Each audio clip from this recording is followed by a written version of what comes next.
Bonjour et bonne année à toutes et tous.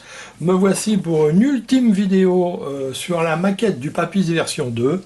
Je sais, ça devient un peu saoulant, mais alors cette dernière vidéo s'explique par le fait qu'on est ici. J'ai terminé de préparer tous les modules.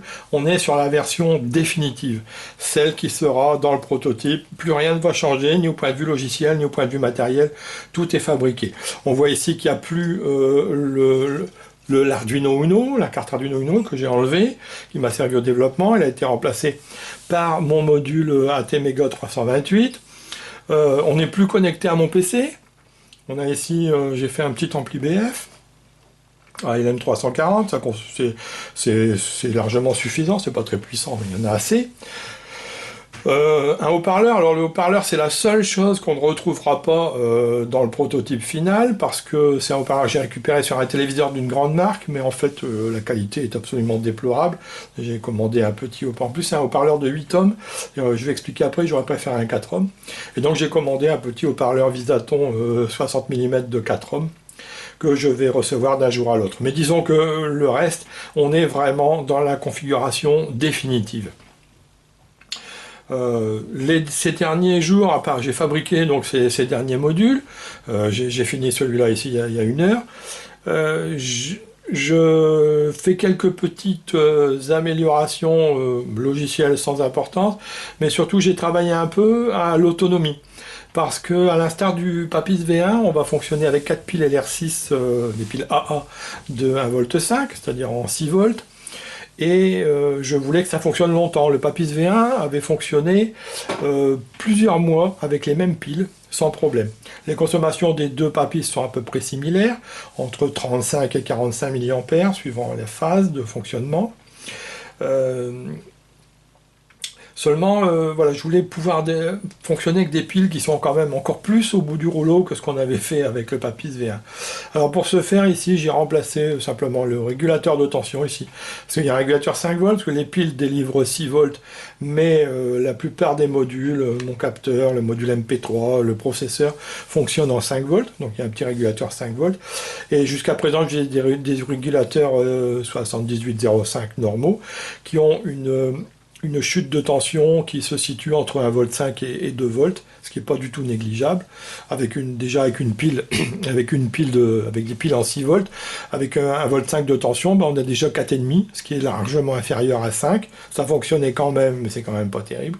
Donc là, j'ai utilisé un circuit qui s'appelle LM2940, qui est un circuit LDO, low dropout, qui a une faible chute de tension, qui se situe entre 0,5 et 1 volt maximum.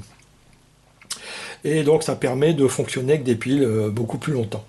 J'ai fait des tests tout à l'heure, j'ai fonctionné avec une tension d'alimentation qui était à peine de 3 volts et demi.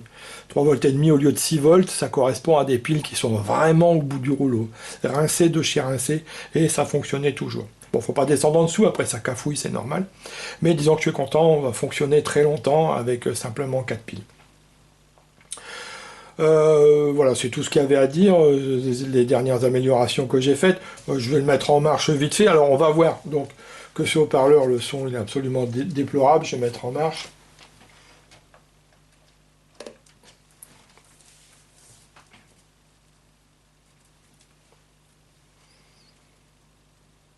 J'ai tellement baissé le son qu'on n'entend rien. Je vais réinitialiser.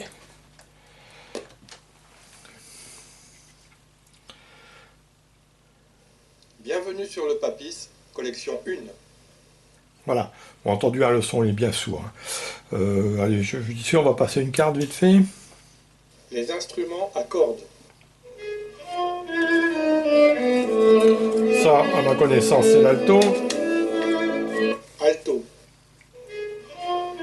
Une deuxième vite fait. Guitare. Voilà. Je baisse le son, pas la peine qu'on entende ça davantage. Dernière petite chose, j'ai acheté une petit appareil à arrondir les coins ici, que j'ai payé à peine 5 euros. Et il y a différents diamètres, donc on peut faire ici des arrondis un peu petits et un arrondi un peu plus grand ici, et ça permet à la carte de se glisser vraiment sans problème. En conjugué à ces arrondis que j'ai mis ici sur le capteur, l'enfant n'aura aucune difficulté, la carte n'accroche pas, elle vient bien se placer comme il faut dans le fond. Voilà. J'en dirai pas davantage sur cette maquette. Je vais maintenant passer à la phase tout à fait finale qui est la mise en boîte pour en constituer un prototype. Donc j'ai plus d'inquiétude parce que tout fonctionne, il n'y a plus qu'à faire la mise en boîte. C'est pas la phase que je préfère, surtout en ce moment, en plein mois de janvier. Il faut que je fasse de la menuiserie dehors parce que j'ai pas d'atelier couvert. Je suis sur la terrasse, je suis pas très emballé, mais bon, je vais me faire violence et m'attaquer, j'espère, montrer un prototype final qui sera utilisable et qu'on utilisera avec les enfants avant la fin du mois. Et éventuellement, je viendrai faire vraiment une dernière vidéo où je présenterai le prototype de A à Z, le fonctionnement et tout. Une vidéo qui pourra être une vidéo comme ça unique. Ceux qui ça n'intéresse pas, toute la partie technique et le développement, pourront aller regarder directement cette dernière vidéo. En attendant, je souhaite un bon week-end à toutes et tous et puis à bientôt, j'espère, pour le prototype final.